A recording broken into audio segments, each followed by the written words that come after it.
A saudação e a paz de Jesus Cristo a todos os que estão acessando esse vídeo. Se você não está inscrito no canal, eu te convido a se inscrever. Este canal compartilha textos da Palavra de Deus. O canal já tem vídeos falando a respeito do livro de Provérbios, de Eclesiastes, de Romanos, de 1 Coríntios, 2 Coríntios e Gálatas. E agora nós estamos gravando os capítulos da carta que Paulo escreveu para a igreja de Éfeso. A meditação que nós fizemos no capítulo 3 de Efésios tem 42 minutos. Os primeiros 42 minutos falam a respeito dos principais acontecimentos de Paulo na igreja de Éfeso. Então, se você quer ter uma visão geral a respeito dos principais acontecimentos em relação à igreja de Éfeso, como foi que Paulo chegou em Éfeso? Quantas vezes Paulo esteve em Éfeso? Quanto tempo ele ficou em Éfeso?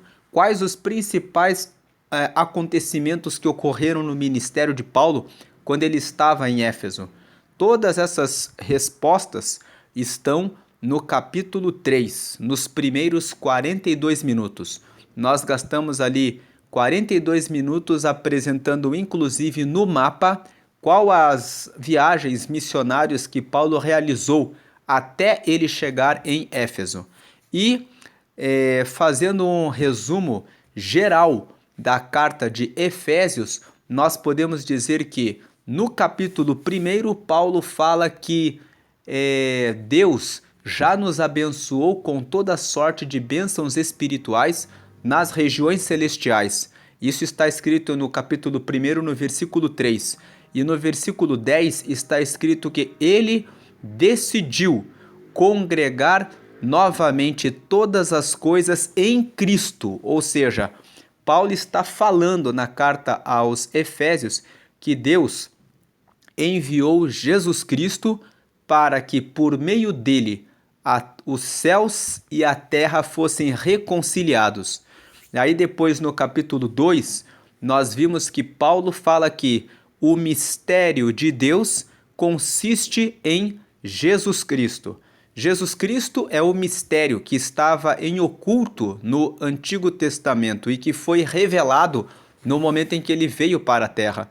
Quando Deus criou os céus e a terra, colocou Adão e Eva no jardim do Éden e disse para que eles não comessem do fruto da árvore do conhecimento do bem e do mal, porque se acaso fizessem isso, eles morreriam. E eles de fato comeram dessa árvore e a humanidade morreu. A humanidade continuou viva, mas eles não entenderam em que consistia a morte do ser humano e quando Deus restabeleceria a comunhão com a humanidade. Isso ficou como que um mistério, e no Antigo Testamento os profetas foram recebendo palavras de Deus, dizendo que no futuro Deus tornará a reconciliar a humanidade consigo, mas as pessoas não entendiam ao certo como isso aconteceria. De todos os profetas do Antigo Testamento, aquele que trouxe a revelação mais profunda a respeito da vinda de Jesus foi o profeta Isaías. Ele escreveu em vários dos capítulos, dos 66 capítulos que compõem o seu livro, a respeito do Messias. Existem exemplos como no capítulo 53, em que ele fala que o Messias seria humilhado e seria desfigurado, e as pessoas olhariam para ele sem acreditarem que ele realmente era Cristo. Vamos ler aqui Isaías 53. Quem deu crédito à nossa pregação e a quem se manifestou o braço do Senhor? Porque foi subindo como renovo perante ele e como raiz de uma terra seca. Não tinha parecer nem formosura, e olhando nós para ele, nenhuma beleza víamos para que o desejássemos. Era desprezado e o mais indigno entre os homens, homem de dores experimentado nos trabalhos, e como um de quem os homens escondiam o rosto, era desprezado e não fizemos dele caso algum. Verdadeiramente ele tomou sobre si as nossas enfermidades e as nossas dores levou sobre si, e nós o reputamos por aflito, ferido de Deus e oprimido. Mas ele foi ferido pelas nossas transgressões e moído pelas nossas iniquidades. O castigo que nos traz a paz estava sobre ele, e pelas suas pisaduras fomos sarados. Então, esse texto do profeta Isaías fala que quem deu crédito à nossa pregação, ou seja, se nós pregarmos que Jesus Cristo virá em carne e será humilhado e desfigurado a ponto de a humanidade olhar para ele e sentir vergonha de ver a humilhação que recaiu sobre ele, quem acreditaria que ele era o Filho de Deus? Então, ele fala que Cristo ele foi subindo como um renovo perante ele. Ou seja, renovo é algo que é novo, que está sendo trazido para a humanidade. Cristo trouxe o novo, ele trouxe a reconciliação da humanidade com Deus. E ele fala que ele era como uma raiz em uma terra seca. A terra toda estava mergulhada em trevas. A terra toda estava numa sequidão espiritual. A terra toda não tinha mais como ter comunhão com Deus e precisava de sacrifícios que eram realizados de animais, para que o sangue dos animais fosse oferecido a Deus, para que pudessem receber o perdão dos pecados. Mas quando Cristo veio, ele veio como uma raiz em uma terra seca. Ele foi a raiz de Jessé, ou seja, Jessé era o pai do rei Davi. E o Antigo Testamento usa a expressão de que Cristo seria a raiz de Jessé, porque todo o povo de Israel estava mergulhado em uma situação de falta de esperança quando o rei Saul foi recusado por Deus.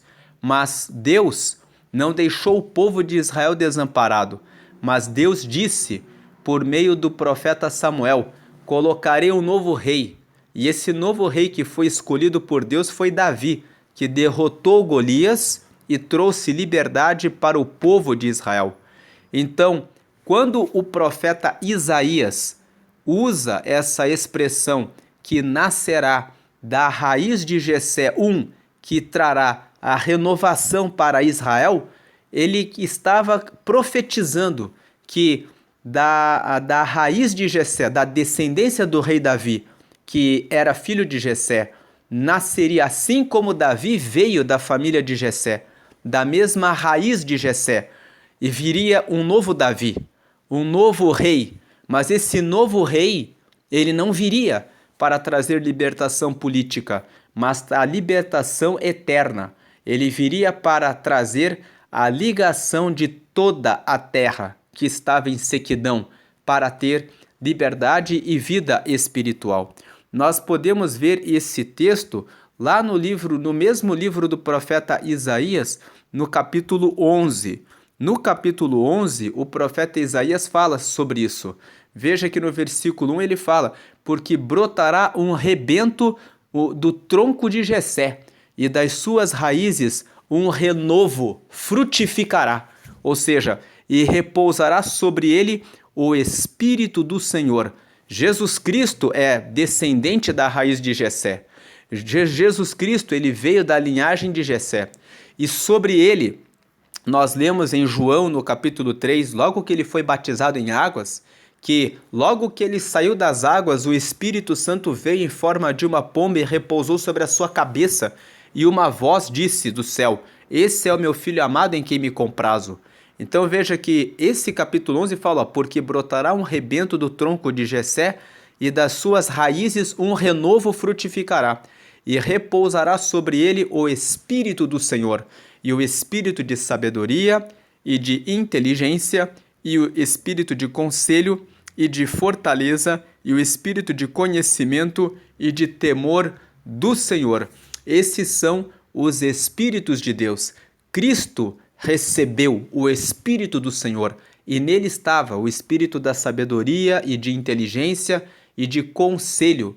Ele tinha o conselho para orientar as pessoas, ele tinha a fortaleza para, nos momentos das dificuldades, vencer as guerras e batalhas que ele enfrentou. Ele venceu a morte, ele teve fortaleza suficiente para morrer na morte de cruz, para substituir o cordeiro que era oferecido pela humanidade, e ele se sacrificou se colocando no lugar do cordeiro para derramar a salvação para toda a humanidade. Ele estava com o espírito de conhecimento, o espírito do conhecimento de quem é Deus, do que aconteceria na terra depois que ele voltasse para o céu, do que ele estava realizando aqui na terra. Ele sabia todo o propósito de Deus. Qual o motivo da sua encarnação? Por que ele estava aqui na terra? Ele sabia, tinha o conhecimento de que morreria para substituir o pecado da humanidade. E ele carregou consigo o espírito de temor do Senhor. Temor do Senhor é reverência ao Senhor, consideração, respeito absoluto ao próprio Deus Todo-Poderoso. E deleitar-se-á, vamos grifar aqui, ó, no temor do Senhor, e não julgará segundo a vista dos seus olhos, nem repreenderá segundo o ouvir dos seus ouvidos. Versículo 4, mas julgará com justiça os pobres, e repreenderá com equidade os mansos da terra, e ferirá a terra com a vara de sua boca, e com o sopro dos seus lábios matará o ímpio. E a justiça será o cinto dos seus lombos, e a verdade o cinto dos seus rins. E morará o lobo com o cordeiro, e o leopardo com o cabrito se deitará. E o bezerro e o filho do leão e a nédia, a ovelha, viverão juntos, e o menino pequeno os guiará. Esse texto fala a respeito do reinado de Cristo durante o milênio, quando haverá paz sobre a terra.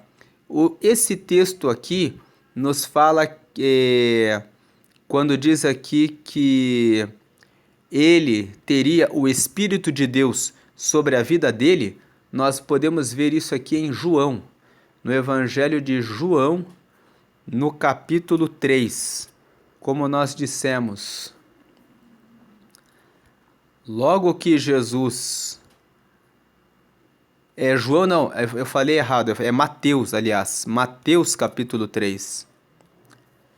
Mateus capítulo 3, nós vemos aqui, ó, versículo 13, Mateus capítulo 3, versículo 13. Então veio Jesus da Galiléia ter com João junto ao do Jordão, para ser batizado por ele. Mas João opunha-se-lhe, dizendo, eu careço de ser batizado por ti, e vens tu a mim? Jesus respondendo disse-lhe, deixa por agora, porque assim nos convém cumprir toda a justiça. Então ele o permitiu. E sendo Jesus batizado, saiu logo da água, e eis que se lhe abriram os céus, e viu o Espírito de Deus descendo como pomba e vindo sobre ele. E eis que uma voz dos céus dizia, este é o meu Filho amado, em quem me comprazo. Então veja, Mateus capítulo 3 mostra que Jesus recebeu o Espírito de Deus, o Espírito Santo. E também o capítulo 1, nós lemos aqui que o capítulo 1 trata a respeito da genealogia de Jesus. Nós vemos no versículo 6 que Jessé gerou ao rei Davi. E o rei Davi gerou a Salomão, da que foi mulher de Urias. O texto continua relatando a descendência de Jessé até chegar a José e dizer que, de sorte que, e Jacó gerou a José, marido de Maria, da qual nasceu Jesus, que se chama o Cristo. Então, Jesus, ele veio como a raiz de Jessé. Ele foi o rebento de Jessé, prometido em Isaías capítulo 11, e também ele morreu desfigurado, desprezado, humilhado, com as pessoas desacreditando da pregação a respeito dele. Depois de Jesus ter operado todos os sinais e maravilhas que operou, depois dele ter realizado todas as curas que ele realizou, o profeta Isaías falou a respeito de uma situação do futuro, como um profeta, dizendo assim: quem deu crédito à nossa pregação? Ou seja, quem acreditou depois de ver Jesus morto e pendurado naquela cruz, humilhado, da maneira como ele foi humilhado, que ele realmente era o Filho de Deus. A Bíblia fala no livro de Mateus, nos últimos capítulos, quando falam a respeito da crucificação de Jesus, que quando as pessoas viram Jesus sendo morto, quando ele foi pendurado, eles olharam e disseram: vamos ver se ele realmente é o Filho de Deus. Se ele é o Filho de Deus, então ele que desça da cruz. Vamos ver aqui, Mateus capítulo 27, aqui no versículo 30. E cuspindo nele, tiraram-lhe a cana e batiram-lhe com ela na cabeça. E depois de o haverem escarnecido, tiraram-lhe a capa, vestiram-lhe as suas vestes e o levaram para ser crucificado. Estamos lendo Mateus, capítulo 27, versículo 30 e 31. E quando saíam, encontraram um homem sirineu chamado Simão, a quem constrangeram a levar a sua cruz. E chegando ao lugar chamado Gólgota, que significa lugar da caveira, deram-lhe a beber vinho misturado com fel, mas ele, provando-o, não quis beber.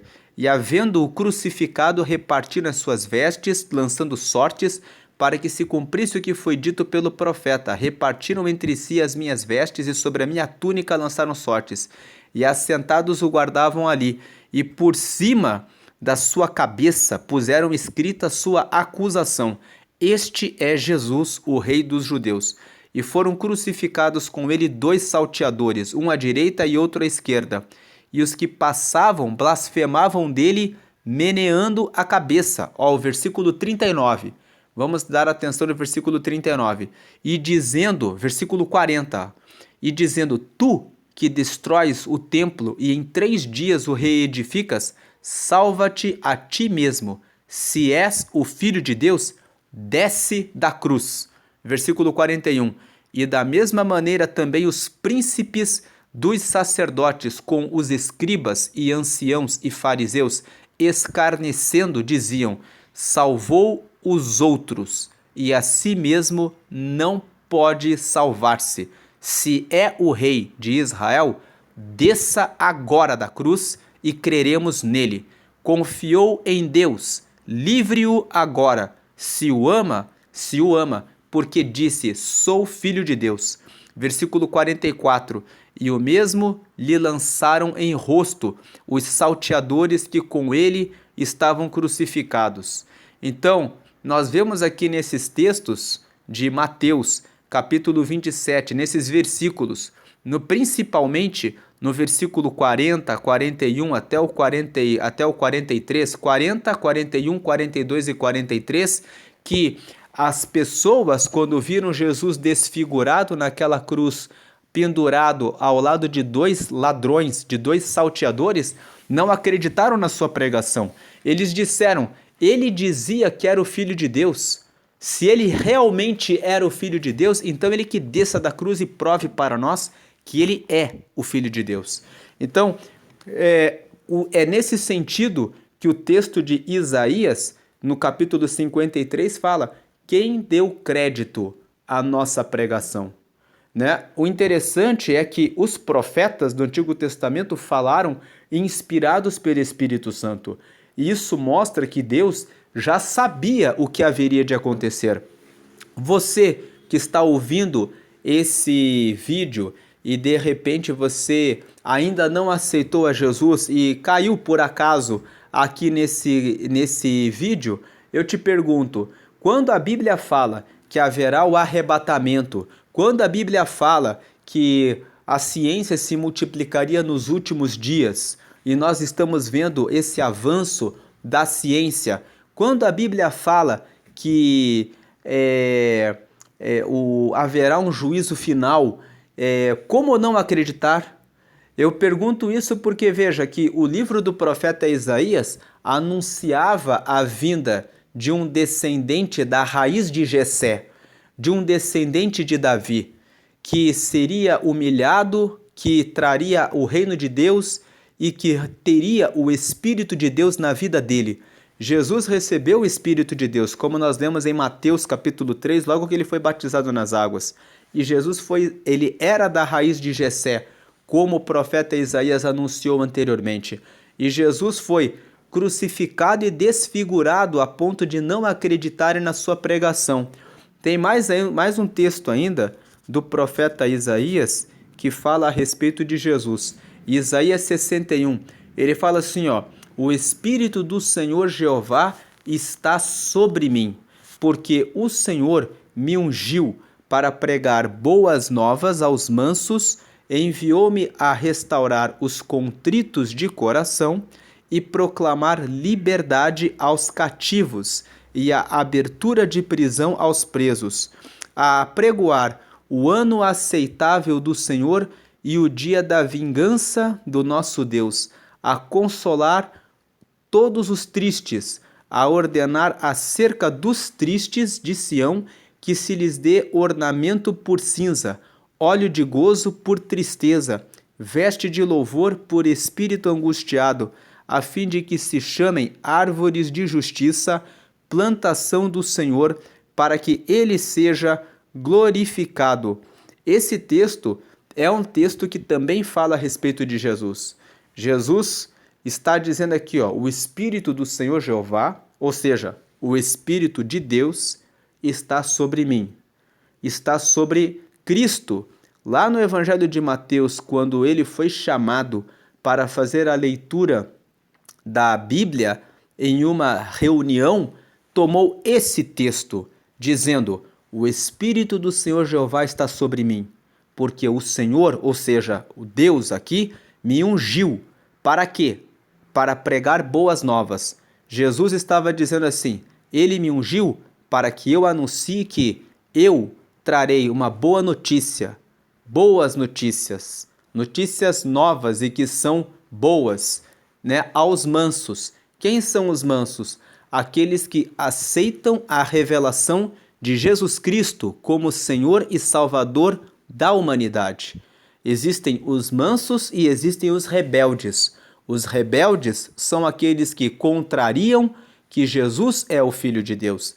Aqueles que dizem que Jesus foi apenas um filósofo, foi apenas uma pessoa comum com bons ensinamentos que caminhou sobre a terra, que não reconhecem em Jesus a justiça de Deus e a boa notícia de Deus.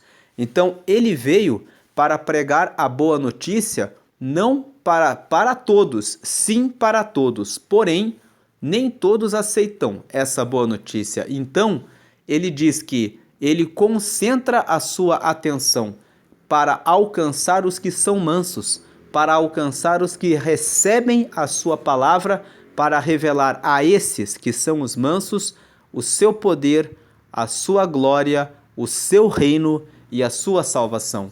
Ou seja, a salvação dele, o reino dele, a glória dele, as maravilhas dele, as coisas que são relacionadas ao reino dele, que são o reino de Deus, são reveladas aos mansos. E ele enviou-me a restaurar os contritos de coração. Ou seja, aqueles que estão com o coração cheio de tristeza, que olham para a vida e que não veem esperança, que olham para a vida com aflição, com angústia. Jesus estava falando, né, o profeta Isaías estava como que falando em nome de Cristo no futuro. Era como se o profeta já recebesse a revelação do próprio Cristo encarnado. E ele fala aqui como o Cristo encarnado mais tarde chegou a ler na sinagoga exatamente esse texto, dizendo: eu sou a boa nova, para revelar aos mansos que a justiça de Deus, ou seja, a reconciliação com Deus e o perdão de todos os pecados, virá por mim. Eu morrerei, e por meio da minha vida todos serão justificados, e com a justificação dos pecados serão reconciliados com Deus. e uma vez reconciliados, serão considerados filhos de Deus. Ele veio também para proclamar a liberdade aos cativos. Quem são os cativos? Aqueles que estão presos aos vícios, que estão acorrentados com angústia, com aflição, que não sabem como escapar dessa condição. Talvez você esteja preso, cativo, em razão de uma situação da sua família, de algum filho, de alguma filha, de algum parente seu que está em uma situação de ruína, que não consegue sair desse cativeiro, mas o Senhor hoje é Ele que proclama a liberdade e derruba essa cadeia do mal, traz o reino dele para salvar a sua família. E ele fala, a abertura de prisão aos presos. Os presos, isso aqui complementa o verso anterior, proclamar liberdade aos cativos, abrir a prisão para os presos. E versículo 2, a apregoar o ano aceitável do Senhor. Ou seja, Jesus veio para apregoar, aqui está falando a respeito do ano aceitável do Senhor. Mas o ano aceitável significa o tempo aceitável de Deus. O tempo em que Deus considerou aceitável trazer o reino da salvação, o reino de Deus para a humanidade. E o dia da vingança do nosso Deus a consolar todos os tristes. Ou seja, Jesus ele veio para pregar o ano aceitável do Senhor de um lado. Ou seja, Deus agora reconciliou a humanidade com ele. Todos que aceitarem a Jesus podem ligar-se a Deus de maneira direta. Mas ele também veio para pregar que haverá um dia da vingança, ou seja, um dia do juízo final, em que aqueles que não quiseram aceitar a justiça de Deus serão julgados, pois o mundo foi criado por Deus. E o mundo, ele tem um propósito, cada pessoa tem um propósito de acordo com a revelação do próprio Criador. Então uma pessoa ela pode escolher não vir para o pregador, para o Criador, não vir para o pregador que foi o Senhor Jesus Cristo. Porém, em não vindo, terá como consequência o que já foi pré-estabelecido pelo próprio Criador desde o início da terra, que é ter a morte e a segunda morte, que é ser lançado no lago de fogo juntamente com Satanás. É pesada essa palavra? Sim, é muito pesada, mas a palavra revela que Deus não obriga ninguém a seguir a Ele. Porém, como Criador que é, existem destinos pré-estabelecidos antes da criação e que Deus, por ser fiel no cumprimento da sua palavra, a cumprirá. No versículo 3 ele fala que ele veio para ordenar sobre os tristes de Sião, ou seja, de Jerusalém, que se lhes dê ornamento por cinza. Ou seja, se eles estiverem em uma situação de miséria, estiverem no meio das cinzas, o Senhor trará roupas novas, roupas bonitas, e os vestirá, os cobrirá com roupas bonitas. Roupas bonitas e novas fala a respeito de alegria, fala a respeito de novidade, fala a respeito de renovo. E foi isso que Jesus trouxe. Ele fala óleo de gozo por tristeza. É uma segunda forma de falar a mesma coisa que ele disse antes. Antes ele falou ornamento por cinza, agora ele fala óleo de gozo por tristeza. Agora ele fala veste de louvor e no lugar do espírito angustiado. Então são três formas diferentes de falar a mesma coisa. A pessoa vai estar em cinza, ou em tristeza, ou com o espírito angustiado, e ela vai receber no lugar dessas três situações ornamento, óleo de alegria e veste de louvor. A fim do quê? A fim de que se chamem árvores de justiça, ou seja, a fim de que eles sejam conhecidos como pessoas que estão protegidas pela justiça, que são a plantação do Senhor, para que Ele seja glorificado. Então, o texto de Isaías 61 fala a respeito de quem é Cristo e fala a respeito também da missão daqueles que são cristãos. Todo aquele que é cristão tem sobre si o Espírito do Senhor e a sua missão é pregar boas novas àqueles que aceitam a palavra, restaurar os contritos de coração, proclamar a liberdade aos cativos e abrir a prisão aos que estão presos, pregar o ano aceitável do Senhor e o dia da vingança do nosso Deus, consolar os tristes e colocar vestes, ornamento por cinza, óleo de gozo por tristeza, veste de louvor por espírito angustiado, a fim de que se chamem árvores de justiça, plantação do Senhor, para que ele seja glorificado. Especificamente nessa parte, quando ele fala a fim de que se chamem árvores de justiça, o profeta Isaías está falando assim de que sejam reconhecidos como plantação do Senhor.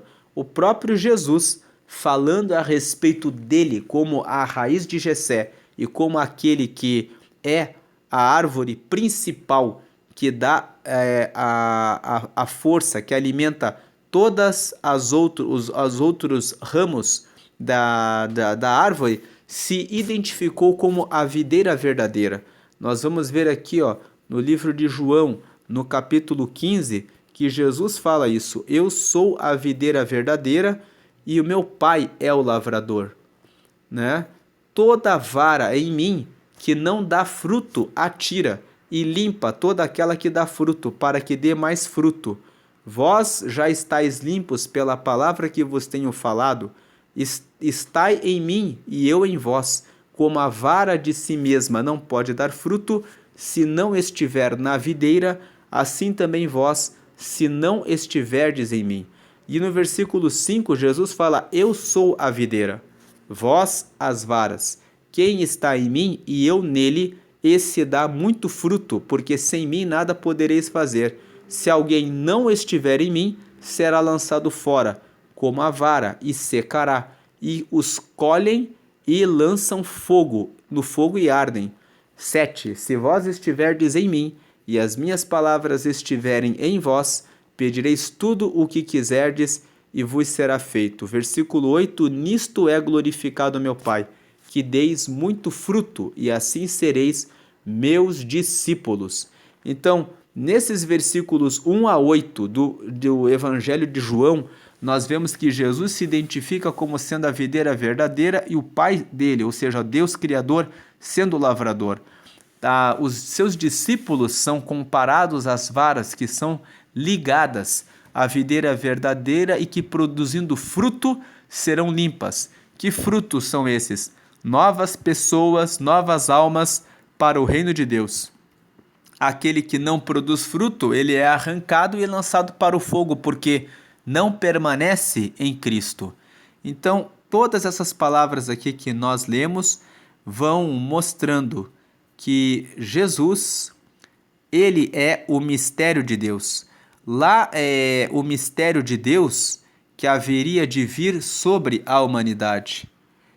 Então, no capítulo 3, Paulo fala que ele foi chamado para ser o pregador dos gentios, que ele foi designado por Deus para anunciar o reino de Deus para aqueles que não são judeus.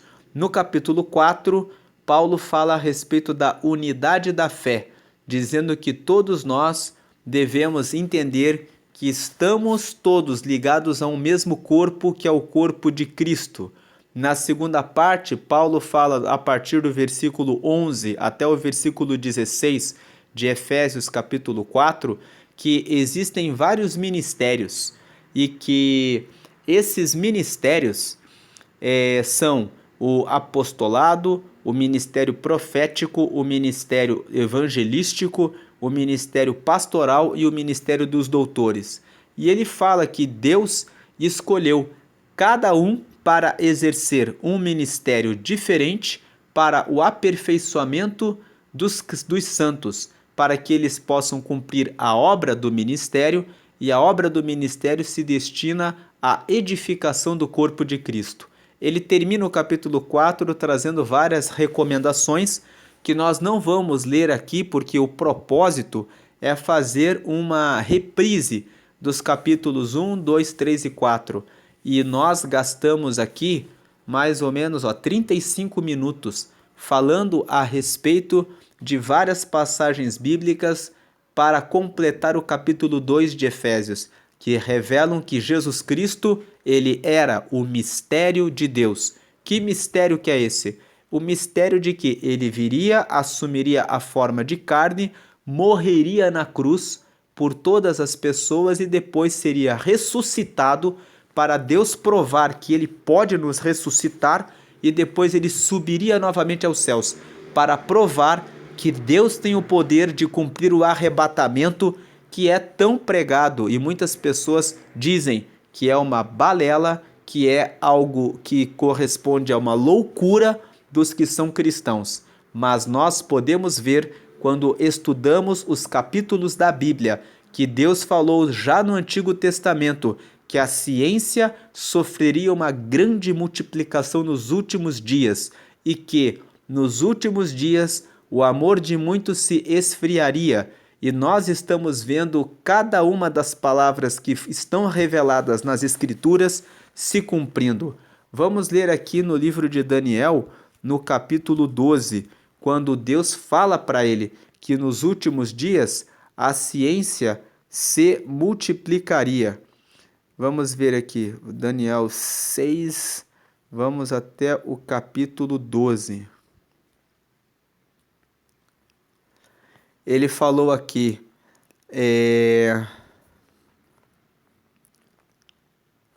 e muitos dos que dormem no pó da terra ressuscitarão, uns para a vida eterna e outros para a vergonha e desprezo eterno.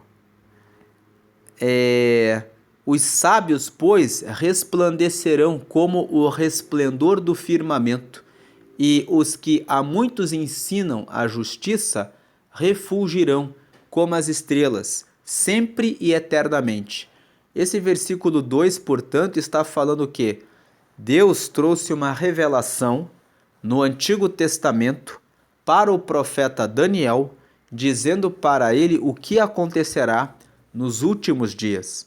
E Deus entregou para Daniel um mistério profundo, revelando algo de muitos e muitos dias que nós, que estamos em 2023, ainda não vimos ocorrer, mas que foi confirmado depois pelo próprio Jesus e pelos escritores do Novo Testamento que nos últimos, que depois de tudo, aqueles que estiverem no pó da terra, quando Jesus voltar para buscar a sua igreja, Paulo escreveu em 1 Tessalonicenses no capítulo 4, para que dar instrução ao povo de Tessalônica, dizendo que no dia da vinda de Jesus, aqueles que dormem, ou seja, os que morreram, serão ressuscitados e subirão primeiro, e os que estiverem vivos serão arrebatados. Deus não chegou a falar a respeito do arrebatamento para Daniel, mas ele trouxe o esclarecimento de que e muitos dos que dormem no pó da terra ressuscitarão. Por que Deus, quando falou para Daniel a respeito da ressurreição, disse: e muitos dos que dormem no pó da terra ressuscitarão? Porque ressuscitarão aqueles que morreram em Cristo. Os que não morreram em Cristo permanecerão nos seus sepulcros, até que ocorram as tribulações sobre a terra e depois Cristo volte para realizar o julgamento, o juízo final. No momento do juízo final é que eles ressuscitarão, mas eles não ressuscitarão nesse momento do arrebatamento. E eles ressuscitarão para quê? Para a vida eterna, e outros para a vergonha e desprezo eterno, em momento posterior. O versículo 3 fala que os sábios brilharão, né? Quando ele fala resplandecerão, significa brilharão como o resplendor do firmamento, ou seja, como o brilho do céu. E os que a muitos ensinam a justiça refulgirão, ou seja, aqueles que pregam a justiça. O que é a justiça? A justiça de Deus é aceitar Jesus Cristo. Todos aqueles que aceitam a Jesus são justificados dos seus pecados. E quando nós somos justificados dos nossos pecados, alcançamos a reconciliação com Deus. Quando somos reconciliados com Deus, recebemos a adoção como filhos. Então ele fala que quem é sábio? Os sábios são aqueles que pregam o reino de Deus. Os sábios são aqueles que anunciam a justiça de Deus. São aqueles que a muitos, como ele fala, ensinam a justiça. Eles brilharão como as estrelas, sempre e eternamente. Mas olha o que ele fala no versículo 3. E tu, Daniel, fecha estas palavras e sela este livro, até ao fim do tempo. Muitos correrão de uma parte para outra, e a ciência se multiplicará. E eu, Daniel, olhei e eis que estavam outros dois, um desta banda à beira do rio e o outro da outra banda à beira do rio. E ele disse ao homem vestido de linho, que estava sobre as águas do rio, que tempo haverá até o fim das maravilhas? E ouvi o homem vestido de linho, que estava sobre as águas do rio, quando levantou a sua mão direita e a sua mão esquerda ao céu e jurou, por aquele que vive eternamente, que depois de um tempo, de tempos e metade de um tempo, e quando tiverem acabado de destruir o poder do povo santo, todas essas coisas serão cumpridas. Esses tempos nós não vamos tratar aqui nesse vídeo porque o propósito é falarmos de Efésios capítulo 5, mas nós lemos esse texto com o propósito de dar destaque para o versículo 4 e para mostrar como Deus já havia revelado no Antigo Testamento coisas a respeito do futuro, como por exemplo de que a ciência se multiplicará e que, embora isso tenha sido escrito no Antigo Testamento muitos anos atrás, hoje nós vemos o cumprimento dessa palavra, dessa profecia. O próprio Jesus fez, quando esteve na terra, vários prenúncios. Vejamos em Mateus 24, Jesus disse que o amor de muitos esfriaria. Ele disse, eu sou o Cristo, ou seja, eu sou aquele que Deus prometeu no Antigo Testamento que enviaria. Eu sou o ungido. E Jesus ele está falando aqui o que acontecerá nos últimos dias. Ele fala, e ouvireis de guerras e de rumores de guerras. Olhai, não vos assusteis, porque é mistério que isso tudo aconteça, mas ainda não é o fim. Porque se levantará nação contra nação e reino contra reino, e haverá fomes, e pestes, e terremotos em vários lugares. Mas todas essas coisas são o princípio das dores. Então vos hão de entregar para serdes atormentados, e matar-vos-ão, e sereis odiados de todas as gentes por causa do meu nome. Nós não estamos vendo nos dias de hoje pessoas dizendo que os cristãos têm que ser eliminados da terra porque eles são a fonte da discórdia, porque eles são os que combatem o aborto, o adultério, a prostituição, a fornicação, o divórcio, o homossexualismo, o lesbianismo e tudo isso. E as pessoas vão dizendo, os cristãos que falam em nome de Deus precisam ser afastados, abolidos, para que nós possamos fazer o que nós queremos. Então nós estamos vendo aqui, quando ele fala de guerras e rumores de guerras, quando ele fala aqui a respeito de fomes, quantos países da África passando fomes, quando fala a respeito de pestes, a Covid-19 é uma das pestes, teve a gripe espanhola, teve tantas e tantas pragas, a praga sobre os animais, referindo-se às alimentações. Nós vemos aqui terremotos, vários tipos de terremotos em várias partes do mundo, né? Jesus falando de tudo isso, mas Jesus falou que tudo isso seria apenas o princípio das dores.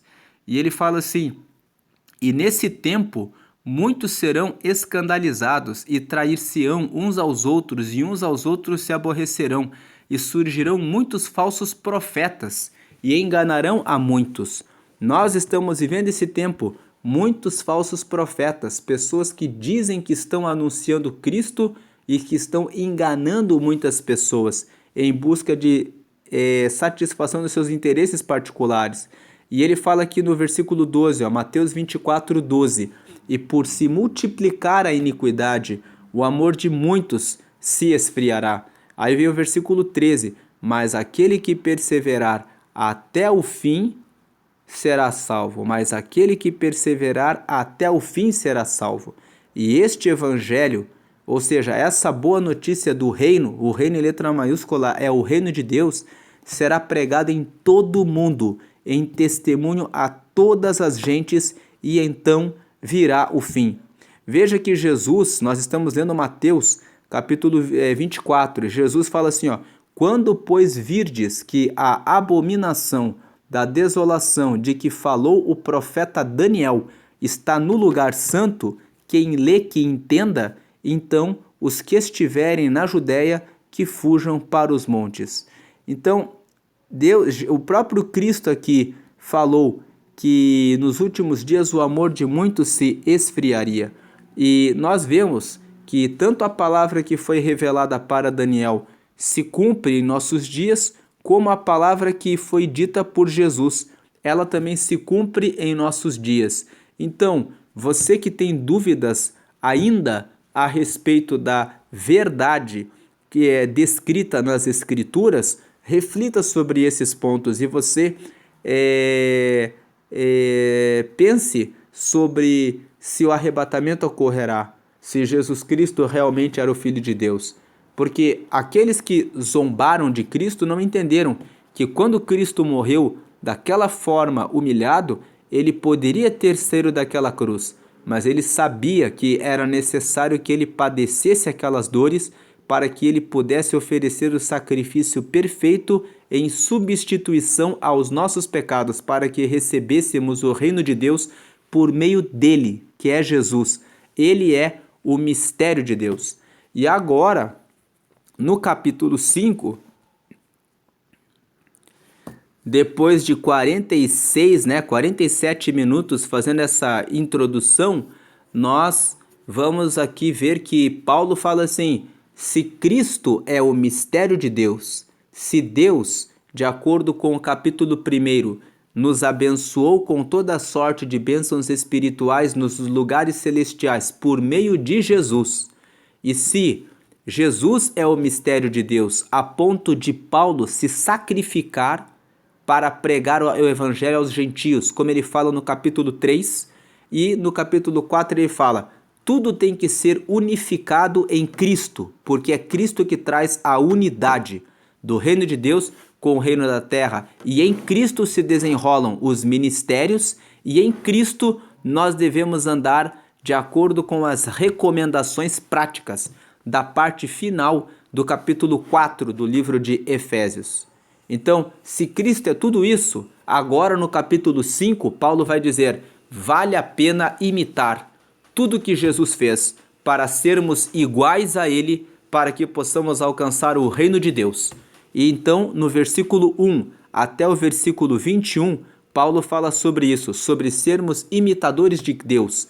E no versículo 22 até o final do capítulo, que é o versículo 33, Paulo fala a respeito do casamento, fala a respeito do relacionamento entre o marido e a mulher, que os dois devem andar em concordância, a mulher respeitando o marido e o marido respeitando a mulher, assumindo as suas funções e cumprindo o seu papel, como Cristo cumpriu o seu papel de trazer salvação para a igreja. Assim ele deve honrar e morrer pela sua esposa, para que ele possa ter uma família fortalecida, porque a família é um dos núcleos principais do reino de Deus. Tanto que em Gênesis, logo na criação, no capítulo 2, lá no versículo 24, o próprio Deus disse assim para Adão, portanto, deixará o varão seu pai e a sua mãe, e apegar-se-á à sua mulher, e serão ambos uma carne. Versículo 25, e ambos estavam nus, o homem e a sua mulher, e não se envergonhavam. Então, veja que no versículo 24, Deus deu uma ordem, que o homem deveria tomar a sua mulher e se apegar a ela, e se apegar a sua ela. E veja aqui um detalhe, que o versículo 24 fala que deixará o varão, né, o seu pai e a sua mãe. Tem muitos homens que ficam acorrentados com as suas mães. Eles não conseguem honrar a sua esposa mais do que honram a sua mãe. É necessário que todo aquele que se casa entenda que depois que ele se casa, ele precisa deixar. Veja, o próprio Deus falou para o homem: deixará o varão o seu pai e a sua mãe. É preciso deixar e apegar-se-á à sua mulher e serão ambos uma carne. Tem muitos casamentos que não dão certo em razão da falta de postura do homem. O homem precisa assumir o seu papel e entender que quando ele se casa, ele é o provedor da casa, ele é o responsável pela sua esposa, ele é o responsável pelos seus filhos, ele tem um compromisso de ser o sacerdote da sua casa, ou seja, aquele que ora pela sua esposa e pelos seus filhos, aquele que traz não só o sacerdote, como também o profeta, aquele que recebe a mensagem do Senhor e entrega para a sua família. Ele cumpre esse papel como representante de Cristo na terra, aquele que cuida da sua família. Por isso, tem muitos casamentos que não dão certo. Quando o marido fica ainda dependente emocionalmente da sua mãe, isso gera uma inimizade entre a mãe e a esposa, a ponto da mãe ir contra a nora. E muitas vezes a esposa fala para o marido que a honre, que a respeite, que a valorize diante da sua mãe. E há muitos homens que não entendem que é a própria palavra, o próprio Deus disse para Adão, logo no começo, em Gênesis, no capítulo 2, logo no princípio de todas as coisas, que o homem que se casa a uma mulher deve se apegar a ela e deve ser com ela uma única carne. Sendo uma única carne, o marido deve amar a sua esposa como ama a sua própria carne. O livro de Efésios, aqui no capítulo 5, na segunda parte, fala a respeito exatamente desse tema. E eu só vim aqui em Gênesis, no capítulo 2, no versículo 24, para mostrar esse texto, destacando que é da vontade de Deus que aquele que se casa deixe o seu pai e a sua mãe e compreenda que com a sua esposa é uma só carne. Agora que nós dissemos e fizemos essas observações, vamos à leitura de Efésios capítulo 5. Então, Efésios capítulo 5, como nós já falamos no começo desse vídeo, se divide em duas partes. Do versículo 1 até o versículo 22, ele fala a respeito de sermos imitadores de Deus. Do versículo 22 até o versículo 32, ele fala sobre o marido e a mulher. Só para confirmar aqui se é o versículo 22, o ponto de corte é o versículo 20... Exatamente, o versículo 22. Então vamos começar a ler aqui a primeira parte, o versículo 1 até o versículo 21, falando sobre sermos imitadores de Deus. Sede, pois, imitadores de Deus como filhos amados. Essa é a orientação que Paulo dá. Ser imitador de Deus significa ser imitador de Cristo, porque como que nós vamos ser imitadores de Deus se Deus se revelou apenas para Moisés em formato de uma mão? Nós vemos lá no livro de Êxodo que Moisés pediu a Deus a experiência de poder vê-lo, e Deus disse que ninguém poderia vê-los e permanecer vivo. Então, Deus vai e se revela a Moisés por meio de uma mão. Deus fala assim para Moisés: se esconda naquela rocha, eu passarei por ti e tu verás minha glória. E Deus se revelou na forma de uma mão, ou seja, o que Deus estava querendo dizer para Moisés. Tem muitas pessoas que ficam pensando, por que Deus se revelou como uma mão para Moisés? Porque a mão é o membro do nosso corpo com o qual nós realizamos, com o qual nós pegamos objetos, por meio do qual nós lutamos, por meio do qual nós guerreamos, por meio do qual nós carregamos ferramentas, preparamos ferramentas, fazemos as coisas. E Deus estava querendo dizer para Moisés o seguinte: eu me revelo como uma mão, a mão que pode fazer pelo povo de Israel, para que eles consigam ser libertos do povo do Egito. A mão simboliza o poder de Deus. Foi assim que Deus se revelou para Moisés. Agora, como nós podemos conhecer Deus a ponto de podermos ser seus imitadores? Nós precisamos ler as Escrituras e ver tudo que Jesus realizou e fez. Aquilo que Jesus ensinou é o que Deus quer que nós imitemos, porque Jesus disse que Ele e o Pai são um. Vemos aqui no livro de Evangelho, no Evangelho de João, no capítulo 14, no versículo, vamos ver aqui,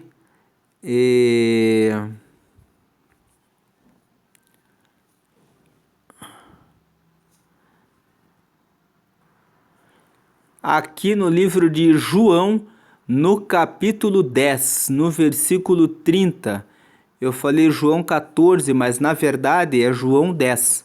Ele fala aqui, ó, eu e o Pai somos um. Jesus estava falando a respeito da comunhão que ele tem com o Pai. Eu e o Pai somos um. Então, se Jesus e o Deus Pai são um, significa que nós devemos ser imitadores de Deus, imitadores de Cristo, como filhos amados. O filho amado respeita o seu pai. O filho amado é aquele que considera e respeita. E ele fala aqui no versículo 2: e andai em amor, como também Cristo vos amou e se entregou a si mesmo por nós, em oferta e sacrifício a Deus em cheiro suave. Lá no livro de, deixa eu ver, eu acho que é 2 Coríntios, no capítulo 2, Paulo fala a respeito do cristão, dizendo que ele fala aqui, ó, porque para Deus somos o bom cheiro de Cristo nos que se salvam e nos que se perdem. Então veja, Paulo fala aqui na segunda carta que ele escreveu para a igreja de Corinto: e graças a Deus que sempre nos faz triunfar em Cristo e por meio de nós manifesta em todo lugar o cheiro do seu conhecimento, porque para Deus somos o bom cheiro de Cristo nos que se salvam e nos que se perdem. Então, nesse texto de 2 Coríntios, capítulo 2, versículo 15, Paulo fala que todos aqueles que obedecem à palavra de Deus, eles são como cheiro suave de Cristo. E veja que aqui em Efésios, Paulo fala que Cristo andou em amor e ele se entregou por nós em oferta e sacrifício a Deus em cheiro suave. Por que Paulo fala em cheiro suave? Porque no Antigo Testamento, Deus disse para o povo de Israel, quando eles faziam sacrifícios dos animais, que quando o sacrifício era feito da forma correta, a oferta subia para Deus como um cheiro suave. O próprio Deus falou que ele inala o cheiro das nossas obras. E existem textos na Bíblia que falam que o pecado, ele cheira mal nas narinas de Deus. Nós vemos isso aqui no livro do profeta Isaías, no capítulo 65, falando sobre essa questão. E dizem: retira-te e não te chegues a mim, porque sou mais santo do que tu. Estes são uma fumaça no meu nariz, um fogo que arde todo dia. Então aqui nós vemos o texto aqui, ó: fui buscado pelos que não perguntavam por mim, fui achado por aqueles que me não buscavam. A um povo que se não chamava do meu nome, eu disse: eis-me aqui.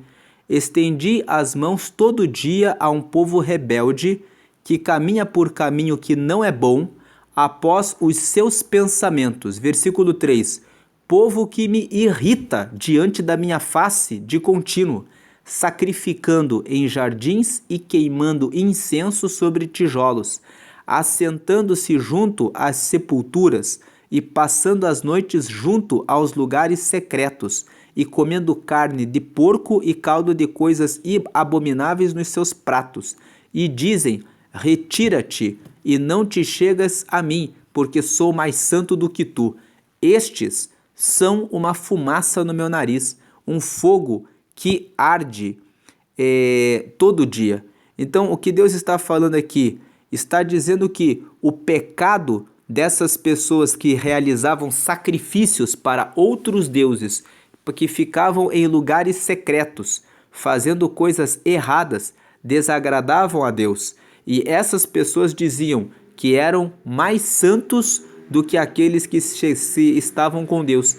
E Deus fala assim: quem são esses? Estes são como uma fumaça no meu nariz, como um fogo que arde todo dia. E o que Deus fala a respeito dessas pessoas? Eis que está escrito diante de mim: não me calarei, mas eu pagarei sim, deitar-lhes-ei a recompensa no seu seio. Versículo 7, as vossas iniquidades e juntamente as iniquidades de vossos pais, diz o Senhor, que queimaram incenso nos montes e me afrontaram nos outeiros, pelo que lhes tornarei a medir as suas obras antigas no seu seio. Então Deus está falando que aqueles que cometem o pecado fazem aquilo que fede nas narinas de Deus. Então, voltando a Efésios 5, nós lemos aqui que andai em amor, como Cristo também vos amou e se entregou a si mesmo por nós, em oferta e sacrifício a Deus, em cheiro suave. Então nós vimos ali, 2 Coríntios capítulo 2, nós somos o bom cheiro de Cristo. E vimos ali, em Isaías capítulo 65, no versículo 5, que aqueles que não agradam a Deus, que não se oferecem como sacrifício diante de Deus, fedem nas narinas dele. São como fogo que queima de maneira constante, ou seja, eles são aqueles que cheiram a queimado. Aí versículo 3, mas a prostituição e toda a impureza ou avareza nem ainda se nomeiem entre vós, como convém a santos.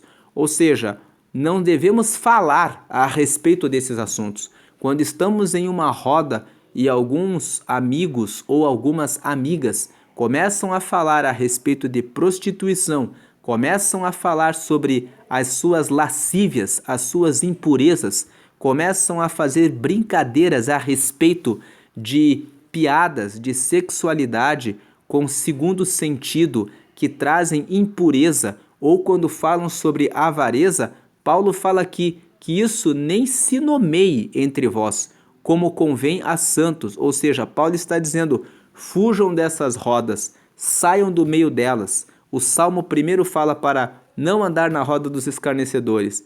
Versículo 4 fala assim: nem torpezas, nem parvoices, nem chocarrices, mas antes ações de graças.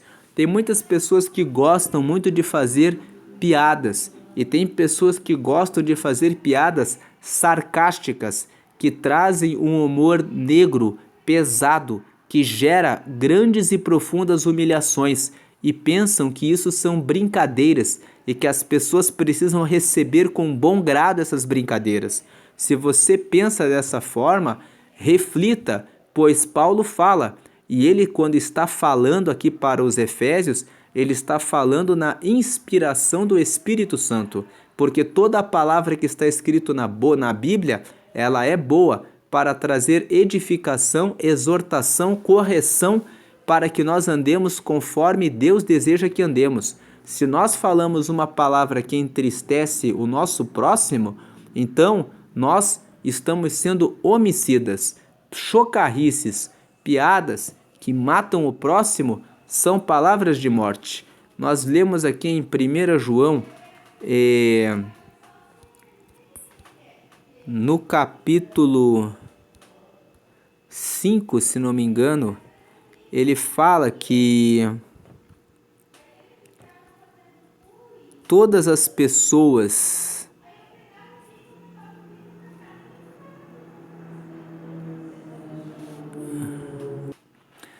aqui no livro de 1 João, no capítulo 2, ele fala no versículo 10 assim, no versículo 9, aquele que diz que está na luz e aborrece a seu irmão, até agora está em trevas.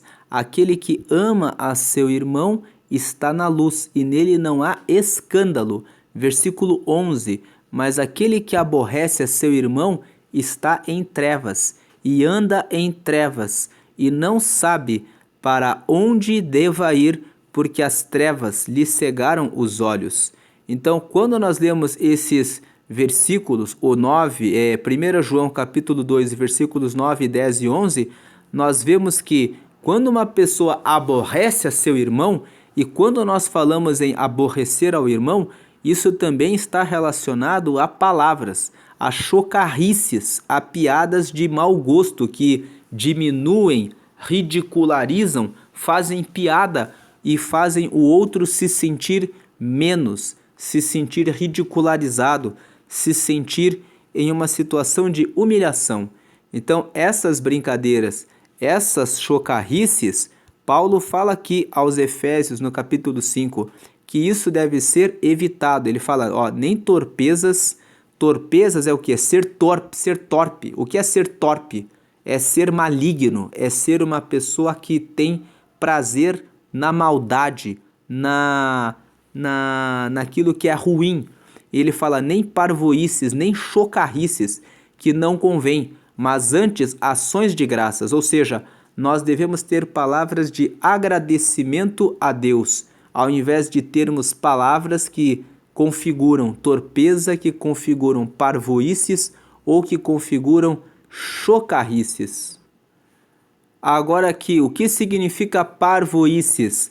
Olhando no dicionário, você vai encontrar as definições de idiotices, imbecilidades. Então, parvoices significa isso. Então, Paulo fala aqui, nem torpezas, nem parvoices, ou seja, nem idiotias, nem imbecilidades, nem chocarrices, que não convém, mas antes ações de graças. Versículo 5, porque bem sabeis isto, que nenhum fornicador ou impuro ou avarento, o qual é idólatra, tem herança no reino de Cristo e de Deus. Quando ele fala que o avarento é idólatra, ele está querendo dizer, o avarento é aquele que segura o dinheiro, é aquele que não usa as receitas financeiras para abençoar. A Bíblia fala que aquele que é generoso, né, a alma generosa prosperará, né, mas aquele que retém além daquilo que é necessário será amaldiçoado. Isso está escrito no livro de Provérbios. Aqui, nós lemos em Provérbios capítulo 11, no versículo 25, a alma generosa engordará, e o que regar também será regado. Ao que retém o trigo, o povo o amaldiçoa, mas bênção haverá sobre a cabeça do vendedor. Ou seja, aqui ele fala que a alma generosa engordará, mas há outras versões que dizem a alma generosa prosperará, e o que regar também será regado. Ou seja, a palavra de Deus fala para que não sejamos avarentos. O avarento, ele é aquele que é idólatra, de acordo com o versículo 5, né, aqui, de Efésios 5:5, o avarento, o qual é idólatra, né, não tem herança no reino de Deus. Versículo 6, ninguém vos engane com palavras vãs, porque por essas coisas vem a ira de Deus sobre os filhos da desobediência. Ou seja, Paulo está falando, ninguém defenda aquilo que ele falou nos versos anteriores. Tem muita gente, principalmente os que fazem chocarrices, que quando eles são exortados com relação ao seu comportamento de usar o humor negro e a chocarrice em relação às outras pessoas, elas acusam aquele que os corrige disso como sendo opressores, repressores, quadrados, chatos, pessoas que querem corrigir demais. Mas veja que é a própria palavra que condena a chocarrice. Pergunta para quem faz chocarrice se fizessem com a cara dele, se pegasse uma característica dele, uma situação de desgraça, e fizessem piadas e chocarrices com ele, se ele gostaria. Quando eles gostam de fazer a chocarrice com os outros, mas quando eles sofrem as chocarrices, eles ficam bem nervosos e muitas vezes com raiva de quem faz essa chocarrice com eles. Então o texto fala que não seja fornicador, ó, ele fala ninguém vos engane com palavras vãs. É uma palavra vã aquele que faz, que comete fornicação, que comete parvoíce, que comete chocarrice, que comete, aqui ele está falando a respeito de torpeza, né, a respeito de impureza. Quem fala que isso não tem problema, ó, ele fala ninguém vos engane com palavras vãs. Está trazendo uma palavra vã, porque é a própria escritura que condena essas práticas. Porque, ó, o próprio texto que Paulo fala, porque por essas coisas vem a ira de Deus sobre os filhos da desobediência. O que é a ira de Deus? Lá no livro de Romanos, no capítulo 1, Paulo explica em que consiste a ira de Deus. A ira de Deus nada mais é do que Deus entregar às pessoas que não o amam e não o respeitam aos seus próprios pensamentos. Quando Deus entrega o ser humano aos seus próprios pensamentos, como o ser humano é pecador, pela sua própria natureza ele vai se destruir. Então ele fala aqui, Romanos capítulo 1, versículo 18. Ele fala que, vamos ver,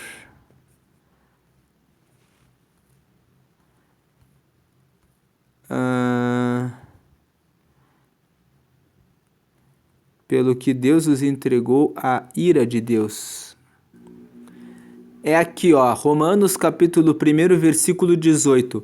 Porque do céu se manifesta a ira de Deus sobre toda a impiedade e injustiça dos homens, que detém a verdade em injustiça.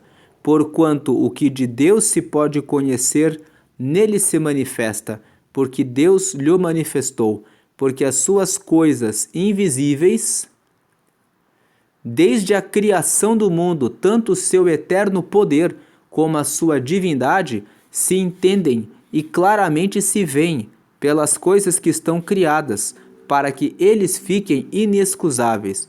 Porquanto, tendo conhecido a Deus, versículo 21, né, não o glorificaram como Deus, nem lhe deram graças, antes em seus discursos se desvaneceram e o seu coração insensato se obscureceu. Veja que Paulo, na carta que ele escreve para os romanos, ele diz que quando o ser humano fica entregue às suas próprias paixões, o seu coração insensato se obscurece. Por quê?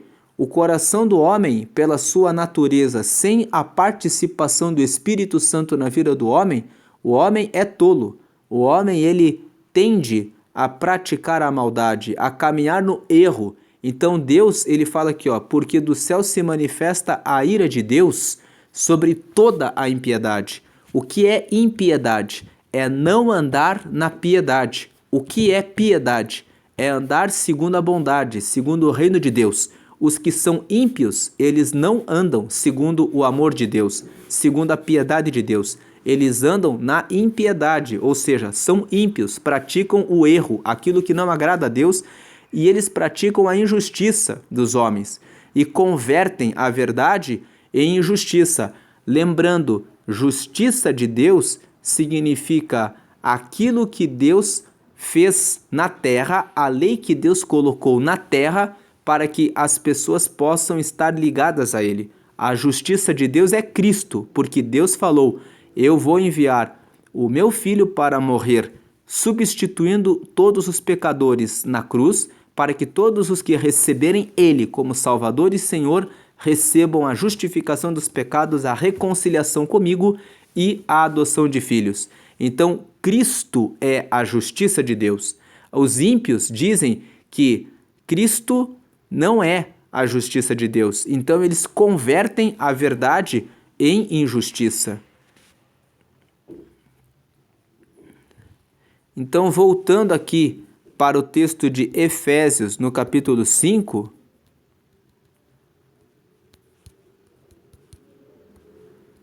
nós vemos que Paulo fala o quê? Ele fala aqui que ninguém vos engane com palavras vãs, porque por essas coisas, ou seja, pelos pecados que ele referiu nos versículos anteriores, vem a ira de Deus sobre os filhos da desobediência. A ira de Deus consiste em Deus entregar as pessoas às suas próprias vontades. E logo que, como o coração do ser humano é corrompido, naturalmente o ser humano vai fazer coisas erradas e vai acabar incorrendo em condenação. Então, Paulo fala, portanto, não sejais seus companheiros, ou seja, não é para ser companheiro dessas pessoas que ele referiu nos versículos anteriores, que não andam em amor, que se envolvem com prostituição, com impureza, né? Que é a prostituição interna, pensamentos malignos. A pessoa não pratica o ato em si, mas ela fica pensando o tempo todo em malícia, avareza, que isso não deve nem ser referido nas rodas de conversa dos cristãos. Não deve ter torpezas, nem idiotices ou imbecilidades, que é o mesmo que parvoíces, nem chocarrices, nem deve ser fornicador, nem impuro e nem avarento, e também não pode ser idólatra. Então, Paulo fala assim com relação a essas práticas, que por essas práticas vem a ira de Deus, porque isso continua sendo pecado de desobediência em relação a aqueles que largam a Deus. Aí vem o versículo 7, portanto, não sejais seus companheiros. Veja que Paulo fala sobre uma questão de amizades. Ele fala, pessoas que são fornicários, que são adúlteros, que se envolvem com a prostituição, que são avarentos, que são dados a chocarrices, que são dados aqui ele fala a parvoíces, a torpezas, a prostituição, a avareza, né, que não andam em amor. Então, essas pessoas nós não devemos ser nem companheiros delas, porque, versículo 8, noutro tempo éreis trevas, mas agora sois luz no Senhor, andai como filhos da luz. 9, porque o fruto do Espírito está em toda bondade e justiça e verdade. Nós falamos a respeito dos atributos de Deus, e dentre os atributos morais de Deus, nós podemos citar a bondade, a justiça e a verdade. Cristo é sempre verdadeiro. Cristo é sempre justo e é sempre bondoso. Ó. Versículo 10. O qual, aprovando o que é agradável ao Senhor. Então, o povo de Deus aprova o que agrada a Deus. Versículo 11. E não comuniqueis com as obras infrutuosas das trevas, mas antes condenai-as, porque o que eles fazem em oculto, até dizê-lo é torpe. Então veja que Paulo traz aqui uma recomendação de ser imitador de Cristo, e aí a partir do versículo 11, ele fala que nós não devemos nos comunicar com aqueles que praticam as obras infrutuosas das trevas. Agora, veja, o detalhe do versículo 11 é que ele fala assim, condenai as obras infrutuosas. Ou seja, se for possível salvar aquela pessoa que pratica as obras infrutuosas, você deve continuar a pregar o reino de Deus com a esperança de que essa pessoa vá aceitar a Cristo. Agora, não significa que não é para se comunicar com eles. Não é para se comunicar com as obras infrutuosas, ou seja, com o que eles fazem de errado. Mas não há nada de errado. Pelo contrário, é até a obrigação do cristão anunciar o reino de Deus para aqueles que se perdem. Versículo 12. Porque o que eles fazem oculto, até dizê-lo é torpe. Versículo 13. Mas todas essas coisas se manifestam sendo condenadas pela luz, porque a luz tudo manifesta. Versículo 14, pelo que diz, desperta, ó tu que dormes, e levanta-te dentre os mortos, e Cristo te esclarecerá. Então esse texto fala o quê? Para o povo estar atento. Versículo 15, portanto vede prudentemente como andais, não como nécios, mas como sábios. Versículo 16, remindo o tempo, ou seja, aproveitando ao máximo o tempo, para conseguir até mesmo recuperar o tempo que já passou, por quantos dias são maus, ou seja, os dias são tão maus que Paulo fala assim, corram atrás do tempo, versículo 17, pelo que não sejais insensatos, mas entendei qual seja a vontade do Senhor. Versículo 18, e não vos embriagueis com vinho em que há contenda, mas enchei-vos do Espírito. Esse texto não proíbe o consumo do vinho. A Bíblia não proíbe o consumo do vinho, mas a Bíblia proíbe o consumo do vinho para os reis. Nós lemos isso lá no livro de Provérbios, no capítulo 31. A mãe do rei Lemuel traz a recomendação para que ele não beba, porque ela diz que a bebida forte deve ser para aqueles que choram. Veja, ela fala aqui,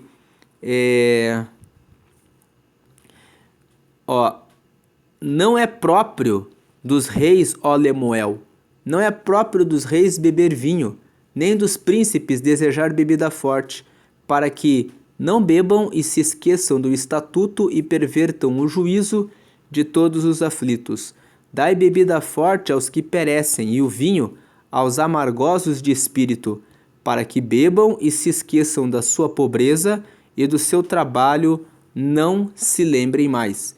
Então veja que esse texto de Provérbios, no capítulo 31, nos versículos 6 e 7, fala a respeito de dar bebida forte aos que perecem e o vinho aos amargosos de espírito, para que eles bebam e se esqueçam da sua pobreza e do seu trabalho não se lembrem mais. Então,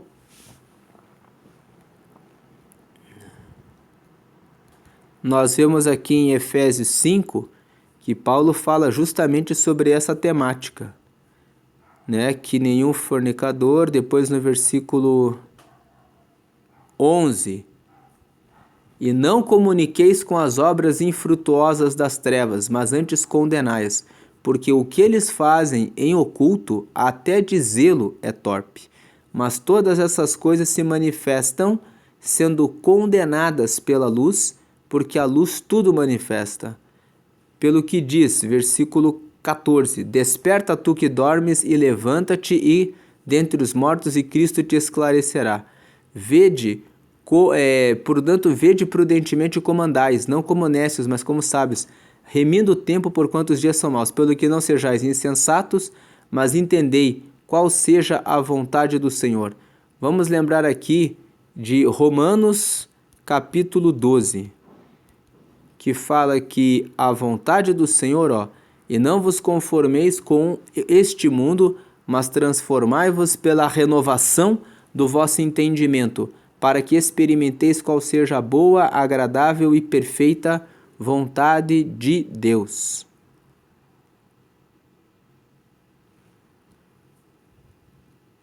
Então nós vemos aqui que esse texto fala para que a humanidade não se transforme no seu entendimento, versículo 17, né?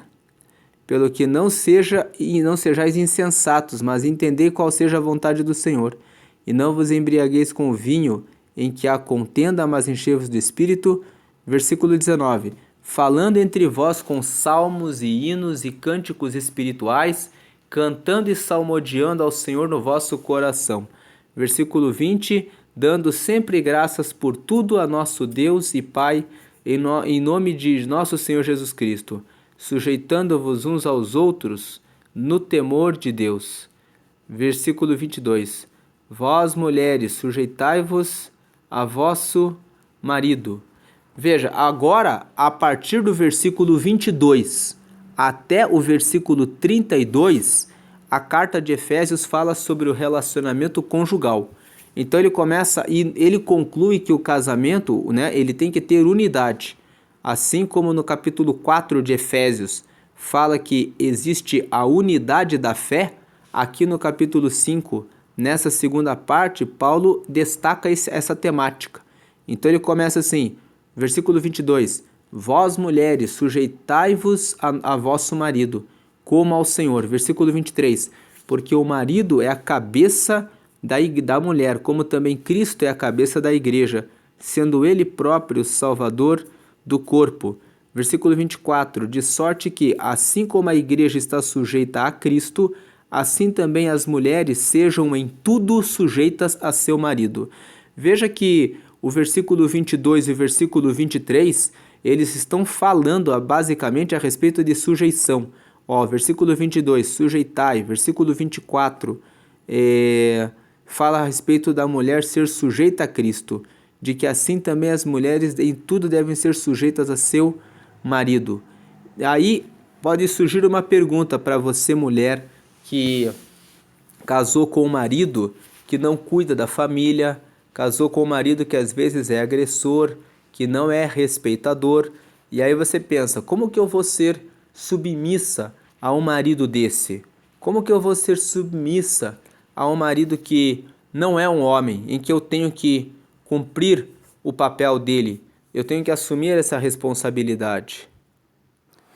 Então o texto fala que como fazer quando o marido não ocupa o papel, né, de cabeça da igreja,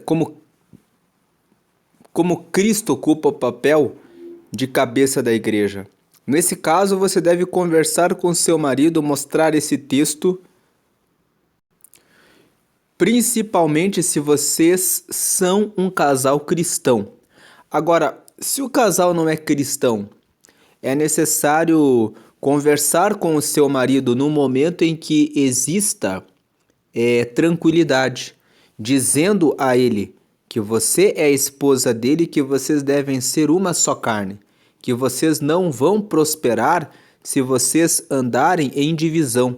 Jesus falou sobre essa situação de divisão em uma vez quando ele expulsou um demônio de um moço e condenaram Jesus, dizendo que ele fazia as coisas pelo demônio. Veja aqui, mas os fariseus, ouvindo isso, diziam: este não expulsa os demônios senão por Beelzebu, príncipe dos demônios. Mateus 12, 24. Jesus, porém, conhecendo os seus pensamentos, disse-lhes: todo reino dividido contra si mesmo é devastado, e toda cidade ou casa dividida contra si mesma não subsistirá. Então veja, ele fala aqui, Jesus falou, toda cidade ou casa, toda casa dividida, casa dividida contra si mesma não subsistirá. Então nós vemos que Jesus aqui estava falando que vocês são um casal. Se marido e mulher não se respeitam, se marido e mulher não se tratam com amor, então essa casa será destruída. Então veja aqui, vós mulheres, sujeitai-vos a vosso marido como ao Senhor. Essa sujeição não significa que você tem que se sujeitar a tudo. Você se sujeita ao marido quando, o marido entende o seu papel, porque ele fala, porque o marido é a cabeça da mulher, como também Cristo é a cabeça da igreja, sendo ele próprio o Salvador do corpo. Veja, que tem muito marido que fala para a esposa assim, toda mulher tem que ser submissa ao marido. Mas tem uma pergunta para fazer para o marido. Você é como Cristo, que deu a sua própria vida pela igreja? Você dá a vida pela sua esposa e pela sua família? Você estaria disposto a lutar pela sua casa? Então, tem essa questão também. Para um homem que está disposto a dar o seu sangue pela sua família, a mulher deve se sujeitar a ele. Porque um homem que está sujeito a entregar a sua vida pela sua família é um homem que está realmente dedicado e preocupado em cuidar bem da sua casa e da sua família. Então, o texto fala que se o homem assume esse papel, assim como Cristo assumiu o papel para a defesa da igreja, então a mulher deve se sujeitar a seu marido, porque um marido desses que tenha esse comprometimento, é necessário que a mulher se sujeite para que ocorra uma liderança, para que a casa prospere, para que a casa vá para adiante. Agora, vós maridos, amai vossa mulher. É isso que Paulo fala no versículo 25, ó. Vós maridos, amai vossa mulher como também Cristo amou a igreja e a si mesmo se entregou por ela. Versículo 26, para a santificar. Santificar significa para a separar.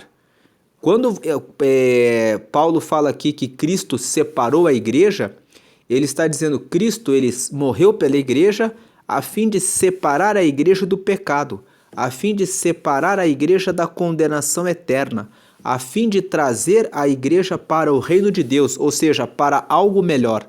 Então, assim também o marido, assim como Cristo amou a igreja e a si mesmo se entregou por ela, o marido deve, para santificar, ou seja, para separar e tomar a igreja como seu povo, como a sua amada, assim também o marido deve se entregar pela esposa e santificar a esposa, ou seja, trazê-la para um campo em que ela é protegida pelo marido, purificando-a com a lavagem da água, pela palavra, para a apresentar a si mesmo, igreja gloriosa, sem mácula, nem ruga, nem coisa semelhante, mas santa e irrepreensível.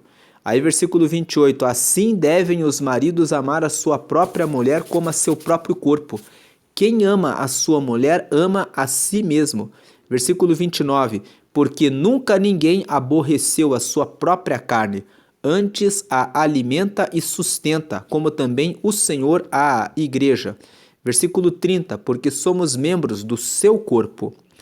Por isso, versículo 31, deixará o homem seu pai e sua mãe e se unirá à sua mulher e serão dois numa carne. Aqui Paulo cita o texto de Gênesis capítulo 2, versículo 24, justamente para destacar que aquele que se casa com a sua mulher constitui-se numa única carne. E destacando novamente, o homem ele tem que deixar o seu pai e ele também tem que deixar a sua mãe. Há muitos homens, como eu já falei no começo do vídeo, que ficam ainda acorrentados, presos ao cordão umbilical da mãe. Quando você fica a favor da sua mãe, em lugar de ficar ao lado da sua esposa, você favorece a rivalidade entre sogra e nora.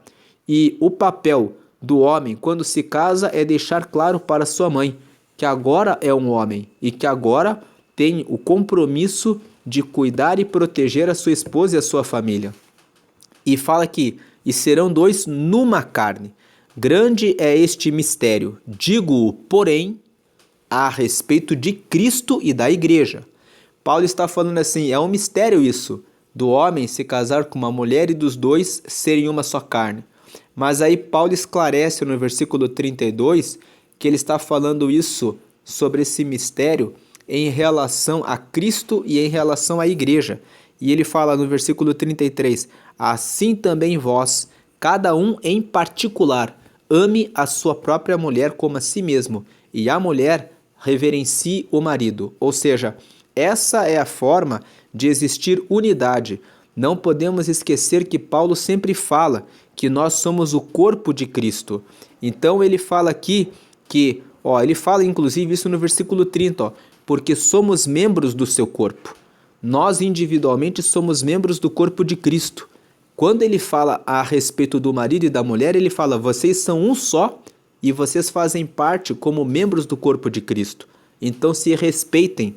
Então a mulher seja submissa ao marido e o marido entenda que deve dar a vida pela mulher, assim como Cristo deu a sua vida pela igreja, porque é assim que o homem honra a sua esposa e é assim que a esposa deve reverenciar o seu marido e ser-lhe sujeita. Então, terminamos aqui Efésios capítulo 5, nós vimos que são duas partes, a primeira parte do versículo 1 até o versículo 21, falando a respeito de sermos imitadores de Cristo, imitadores de Deus, né? Ser imitador de Deus significa perguntar o que Jesus faria e realizar aquilo que Jesus faria na situação em que você está passando. E a segunda parte fala, do versículo 22 até o versículo 33, fala a respeito do matrimônio, dizendo que deve existir unidade entre marido e mulher. A mulher deve ser sujeita ao marido. Mas a interpretação correta do texto é: deve ser sujeita, mas o marido também deve ser aquele tipo de marido que dá a sua vida pela sua esposa e pela sua família, que deixou a sua mãe e o seu pai, que arrancou o cordão umbilical, que assume o seu papel e o compromisso que tem com a sua esposa e com a sua família, assim como Cristo entregou a sua própria vida pela igreja. É isso que torna o homem digno de ser reverenciado e de ter a sujeição da sua esposa. Muitos homens não cumprem a sua parte, mas só querem dizer que tem a prerrogativa da sujeição da mulher, mas precisam cumprir primeiro a sua parte. Muitas mulheres recebem essa honra de maridos que são honrados e cumprem o seu papel, e por outro lado não reverenciam e não amam e não se sujeitam ao marido, querendo impor e determinar aquilo que deve ser feito dentro do relacionamento.